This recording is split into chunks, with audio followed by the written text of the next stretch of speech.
Hello everyone! Welcome back again to this video. So, update po ako sa last video na meron po tayo, guys. So, ito po yun.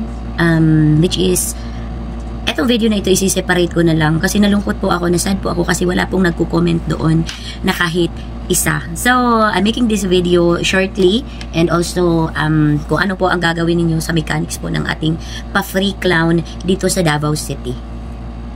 Yes, si Ate Motia Baliling po ay may pa-free clown dito sa Davao City. Once a month, isang maswerteng bata na mabibigyan natin ng free clown every once a month, isang beses sa isang buwan po. So, ang gagawin nyo lamang po, i-comment nyo po yung pangalan at ilang taon yung bata po na magba-birthday po this month. Nalungkot ako guys kasi today is January 10 na. So nakita ko wala pong nagko-comment talaga doon sa aking video. May views naman siya konti pero wala po talagang nagko-comment. I think hindi nila pinanood yung video. I think hindi nila tinapos.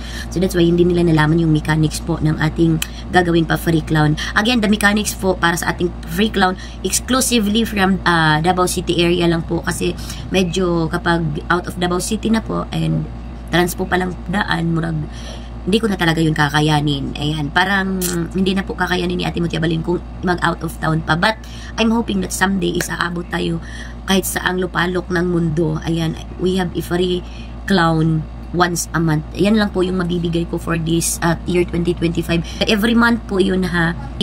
Bawat month, magkakaroon po tayo ng one free clown. And like for example, January, dapat January may mapartihan tayo ng isang bata. February may papartihan tayo na free clown.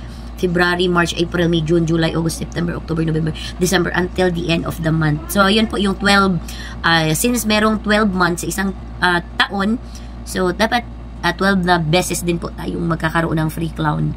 Again, every month po isang bata po. Kahit saan man yan dito sa Davao City, willing na willing po akong magbigay ng free clown. And syempre, sa mga parents po ng bata na yun, ang i-prepare nyo lang po is just the prices for the kids. Ako, wag niyo na po akong alalahanin. Muabot ra ko dira and also transpo akin na din po. Basta it's a free clown para sa parents. Ang ihanda, prepare nyo lang is yung prizes for the kids. And also, kung may mga Bluetooth speaker kayo dyan, just let me know kung wala kayong microphone kasi magdadala po ako ng microphone. Mga Bluetooth speaker, yan. Yun lang po yung i-prepare ninyo. Yun lang po guys, gusto ko po talagang magbigay ng mga kasiyahan sa simpleng paraan lamang po ng aking makakaya. As of now, yun lang po yung makakaya ko. Yan, gusto kong mag-give back kasi last year, medyo marami-raming party po tayo last year. Yan, gusto kong mag-give back talaga.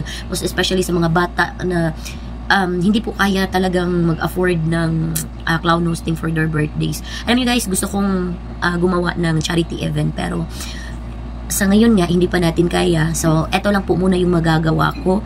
Again, one free clown every month. Again, you can comment po dyan pangalan ng bata, edad, and viewers po natin kung hindi po kayo taga Davao City and may mga relatives po kayo, may mga kapatid, may mga pamangkins po kayo dito sa Davao City na magbe-birthday this year. Ayan, pwede nyo pong i-share ang video na ito or pwede nyo pong kayo yung mag-comment or ayan. So, sana po is may magko-comment po sa ating video and I hope so na this January is may mabibigyan po talaga tayo ng free clown hosting. Ayan, see you po sa inyong mga event.